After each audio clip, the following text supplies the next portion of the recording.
ఇది గోల్కొండ కోట. ఈ కోట కేవలం రాళ్ల సముదాయం కాదు, ఇది శతాబ్దాల చరిత్రను మోస్తున్న మహాగాథ.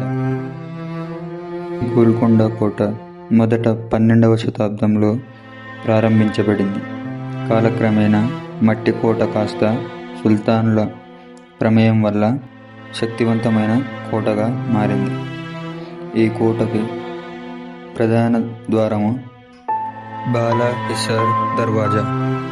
ఈ కోట ఎంత పెద్దగా ఉంటుందో దీని ముఖద్వారం కూడా అంతే పెద్దగా ఉంటుంది. లోపలికి వెళ్ళగానే ఫిరంగి అమర్చబడి ఉంటుంది. ఇక ఇది క్లాప్ కోట్. ఇక్కడ చప్పట్లు కొడితే కొండపైన ఎక్కడో ఉన్న కోటలో శబ్దం ప్రతిధ్వనిస్తుంది. లోపలికి వెళ్ళగానే చరిత్రలోనే నిలిచిపోయిన ఈ కోట మనకు దర్శనమిస్తుంది. ఇక ఇది అస్లకహానా, అంటే ఆయుధ కారాగారం. ఇక్కడే గోల్కొండకు సంబంధించిన ఆయుధాలన్నీ భద్రపరిచేవారు.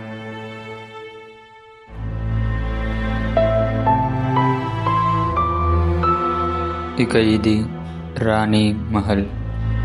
ఇక్కడే రాణులు నివసించేవారు.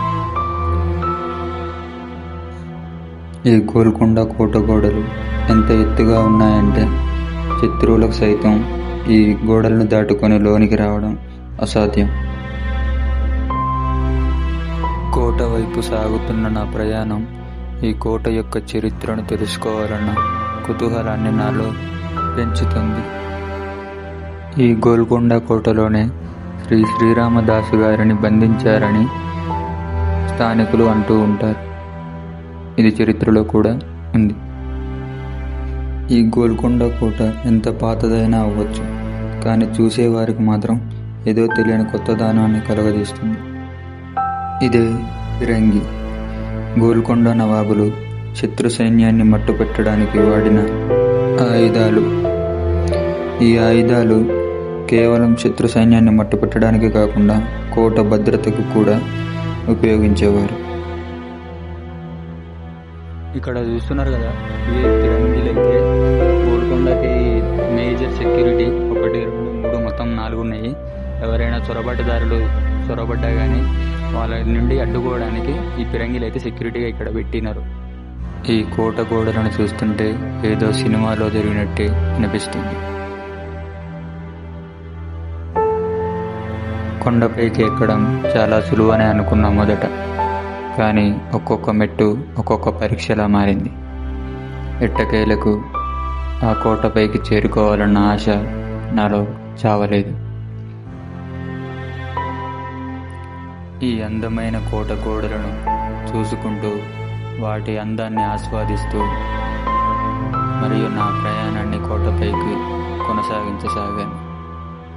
కానీ ఆ కోట చేరుకోవడం నాకు చిన్న పరీక్షలాగానే మారింది. దారి మధ్యలో హనుమంతుడు నాకు చేయూతనిచ్చాడు. ఇక్కడ నిల్చొని ఈ కోట యొక్క అందాన్ని చూస్తుంటే ఎంతో ఆనందంగా ఉంది.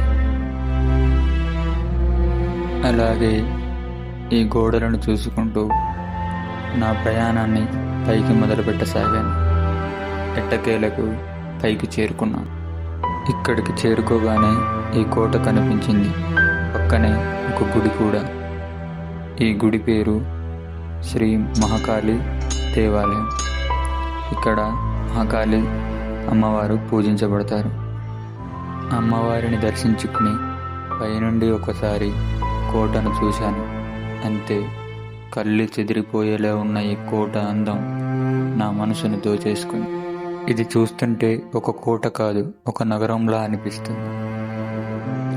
ఇక్కడి నుండి చూస్తే హైదరాబాద్ మహానగరం కూడా ఎంతో చిన్నగా కనిపిస్తుంది. అటువంటిది ఈ పెద్ద కోట.